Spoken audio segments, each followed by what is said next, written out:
One night, you went to sleep, and you had no idea whether you would wake up or not.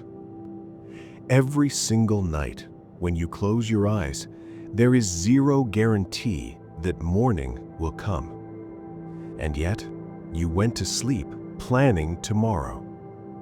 The EMI calculation, the argument with your boss, the drama with relatives, you carried all of that to bed. So close to death every night, and still so far from actually living.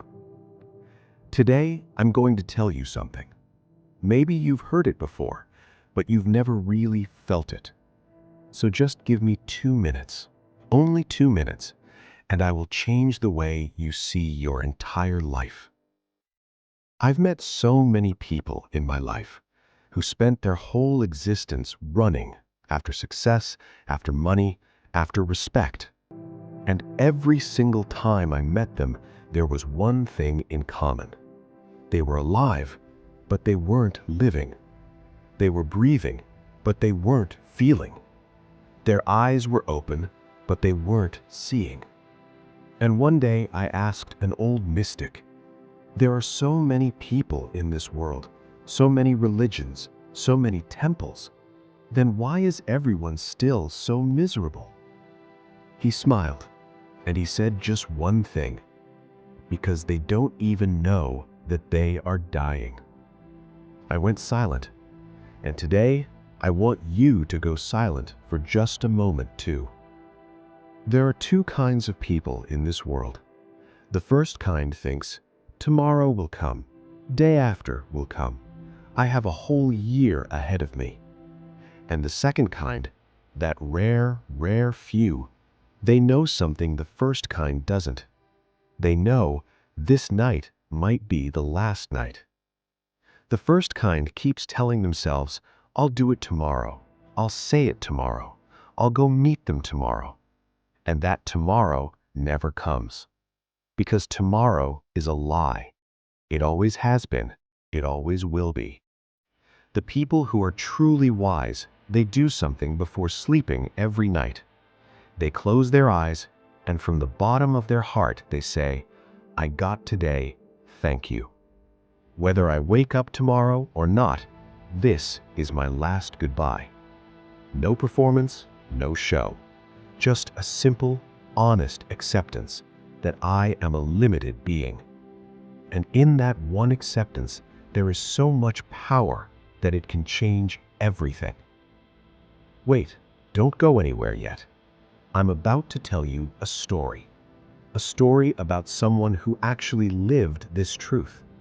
And when you hear it, something inside you might shift, something you've been carrying for a long time, something you haven't even been able to name. Once, Nasruddin was passing by a graveyard late at night. It was dark, quiet, and he saw something strange, an old man sitting there, smiling. Nasruddin stopped. He was a little scared. Then he asked, Old man, why is this your place? Why are you sitting next to a graveyard at this hour? The old man said, Son, this is my favorite place in the whole world. Nasruddin said, Why? There's nothing here but death. The old man said, Exactly. That's why I come here. When I sit here, I remember that one day I will also be here. And when I remember that, I go home and talk to my wife with love. I play with my children.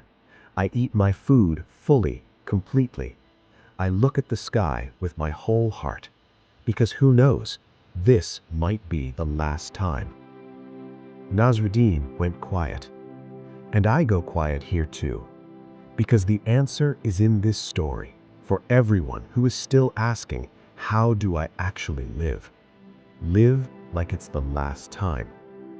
So what do you actually do with this? I'm not going to give you a 10-step formula. OSHO once said, just one step is enough if it's in the right direction. So here is that one step.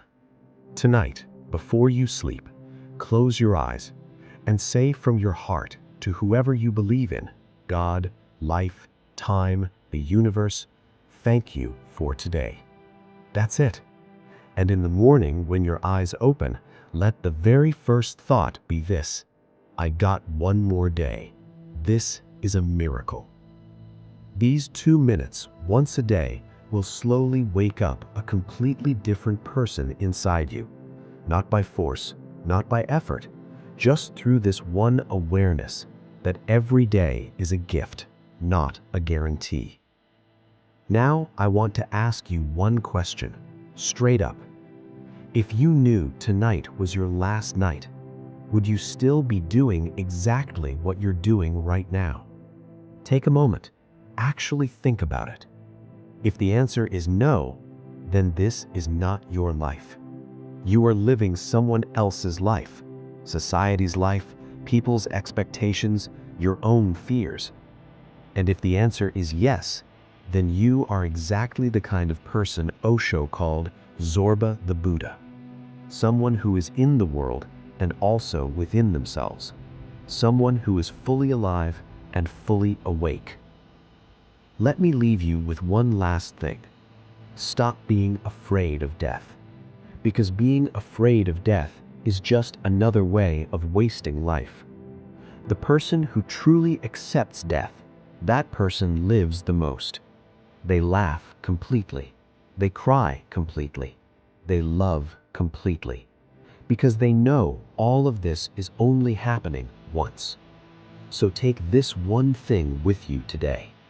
A wise person is not someone who thinks a lot. A wise person is someone who lives completely. If something in this video moved you even for 1 second, hit subscribe. Because I bring something like this every day, something that actually goes deep. And if there's someone around you who is tired, who is lost, who is just going through the motions, send them this video. Just one click for their life.